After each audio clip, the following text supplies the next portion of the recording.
graphics and audio. But if you were to go to a game developers conference, what they're all talking about is emotion, purpose, meaning, understanding, and feeling. You'll hear about talks like, can a video game make you cry? These are the kind of topics we really actually care about. I came across a student who's absolutely excellent at expressing himself, and this student agreed that he would not show his video to anybody until you here at TED had seen it. So I'd like to play this video. If we could get that tech guy back, that would be fantastic, because this probably won't work first time. Do you want to? Is it going to work first time? All right. So this is a student's opinion on what his experience of games are. I, like many of you, live somewhere between reality and video games. Some part of me, a true living, breathing person, has become programmed, electronic, and virtual. The boundary in my brain that divides real from fantasy has finally begun to crumble. I'm a video game addict, and this is my story.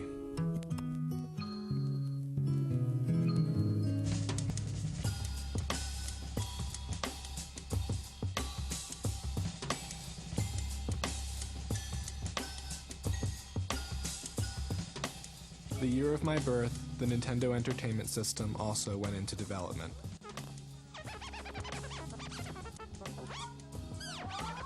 I played in the backyard, learned to read, and even ate some of my vegetables. Most of my childhood was spent playing with Legos. But as was the case for most of my generation, I spent a lot of time in front of the TV. Mr. Rogers, Walt Disney, Nick Jr., and roughly 500,000 commercials have undoubtedly left their mark on me.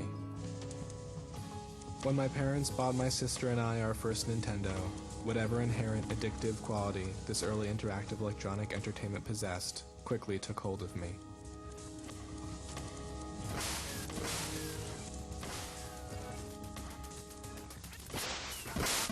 At some point, something clicked.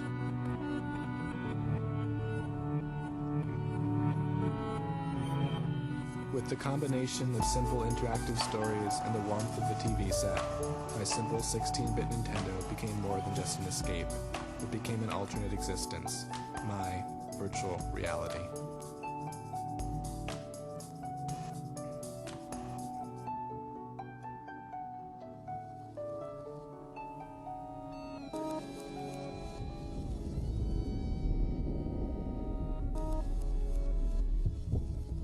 I'm a video game addict, and it's not because of a certain number of hours I have spent playing or nights I have gone without sleep to finish the next level. It is because I have had life-altering experiences in virtual space, and video games have begun to erode my own understanding of what is real and what is not. I'm addicted because even though I know I am losing my grip on reality, I still crave more.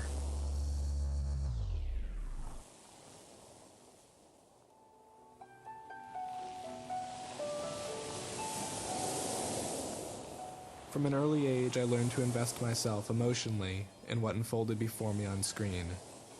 Today, after 20 years of watching TV geared to make me emotional, even a decent insurance commercial can bring tears to my eyes. I am just one of a new generation that is growing up. A generation who may experience much more meaning through video games than they will through the real world. Video games are nearing an evolutionary leap, a point where game worlds will look and feel just as real as the films we see in theaters or the news we watch on TV. And while my sense of free will in these virtual worlds may still be limited, what I do learn applies to my real life. Play enough video games and eventually you will really believe you can snowboard, fly a plane, drive a 9-second quarter mile, or kill a man. I know I can.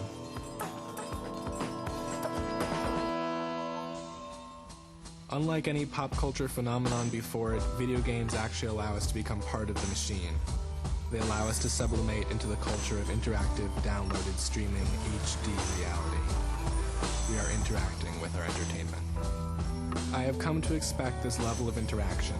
Without it, the problems facing the real world, poverty, war, disease, and genocide, lack the levity they should. Their importance blends into the sensationalized drama of primetime TV. But the beauty of video games today lies not in the lifelike graphics, the vibrating joysticks, or virtual surround sound. It lies in that these games are beginning to make me emotional. I have fought in wars, feared for my own survival, watched my cohorts die on beaches and in woods that look and feel more real than any textbook or any nightly news story. The people who create these games are smart. They know what makes me scared, excited, panicked, proud, or sad, and they use these emotions to dimensionalize the worlds they create. A well-designed video game will seamlessly weave the user into the fabric of the virtual experience. As one becomes more experienced, the awareness of physical control melts away. I know what I want, and I do it. No buttons to push or triggers to pull. Just me and the game. My fate and the fate of the world around me lies in my hands. I know violent video games make my mother worry. What troubles me is not that video game violence is becoming more and more like real-life violence, but that real-life violence is starting to look more and more like a video game.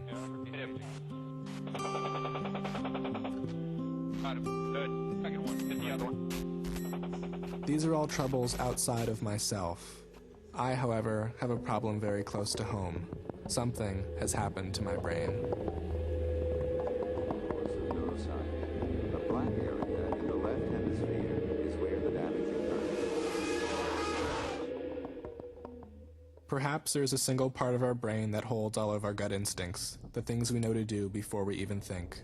While some of these instincts may be innate, most are learned, and all of them are hardwired into our brains. These instincts are essential for survival in both real and virtual worlds.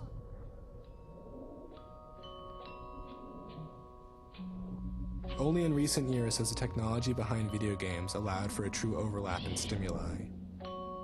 As gamers, we are now living by the same laws of physics, in the same cities, and doing many of the same things we once did in real life, only virtually. Consider this. My real-life car has about 25,000 miles on it. In all my driving games, I've driven a total of 31,459 miles. To some degree, I've learned how to drive from a game. The sensory cues are very similar. It's a funny feeling when you have spent more time doing something on the TV than you have in real life. When I am driving down a road at sunset, all I can think is, this is almost as beautiful as my games are. For my virtual worlds are perfect, more beautiful and rich than the real world around us. I'm not sure what the implications of my experience are, but the potential for using realistic video game stimuli in repetition on a vast number of loyal participants is frightening to me. Today I believe Big Brother would find much more success brainwashing the masses with video games rather than just simply TVs. Video games are fun, engaging, and leave your brain completely vulnerable to reprogramming. But maybe brainwashing isn't always bad. Imagine a game that teaches us to respect each other or helps us to understand the problems we're all facing in the real world. There is a potential to do good as well. It is critical, as these virtual worlds continue to mirror the real world we live in, that game developers realize that they have tremendous responsibilities before them. I'm not sure what the future of video games holds for our civilization, but as virtual and real-world experiences increasingly overlap, there is a greater and greater potential for other people to feel the same way I do. What I have only recently come to realize is that beyond the graphics, sound, gameplay, and emotion, it is the power to break down reality that is so fascinating and addictive to me. I know that I am losing my grip. Part of me is just waiting to let go.